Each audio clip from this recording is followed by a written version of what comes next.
किरोड़ी लाल मीणा की बीजेपी में धमाकेदार एंट्री, राजनीति में सक्रिय होंगे किरोड़ी बाबा।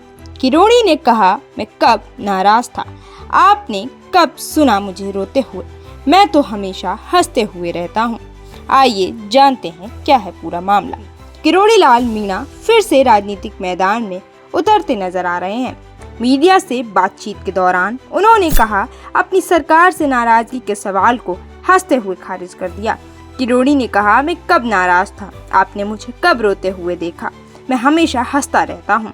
उन्होंने आगे कहा कि मौसम के हिसाब से बदलाव जरूरी है और उनके तेवर भी उसी के अनुरूप ढलते हुए नजर आ रहे हैं। आपको याद दिला दें कि मीणा ने भजनलाल सरकार को घेरते हुए कहा था कि मेरा फोन टैप किया जा रहा है। इससे पहले उन्होंने इस्तीफा भी दिया था और सरकारी एसेट्स भी यूज में लेना बंद कर दिए थे। और तो और विपक्ष भी उनके पक्ष में कई बयान और प्रदर्शन कर रही थी।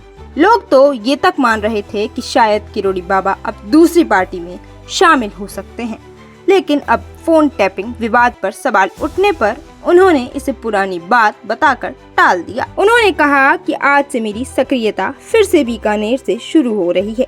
ये मेरी कर्मभूमि है, मैं यहीं पढ़ा, डॉक्टर बनकर गया था और आज मंत्री बनकर लौट रहा हूँ। इस खबर को सुनने के बाद किरोड़ी बाबा के फैंस और बीजेपी के प्रशंसक में ये लहर दौड़ गई कि उनकी बीजेपी में अब वापसी हो गई है।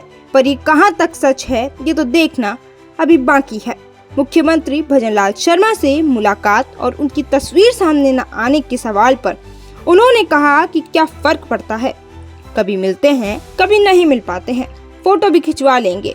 आपको बता दें कि किरोड़ी लाल मीणा बीकानेर में राजस्थान एग्रीकल्चर यूनिवर्सिटी के कृषि मेले में शामिल होने पहुंचे थे, जहां उन्होंने अपनी सक्रियता को नए सिरे से शुरू करने की बात कही थी। अब जब उनके तेवर जरा नरम आ रहे हैं तो ये बीजेपी को कड़ा फायदा पहुंचा सकती है। ऐसे ही तमाम अपडेट्स के लिए बने रहिए हमारे चैनल भारत रफ्तार के साथ।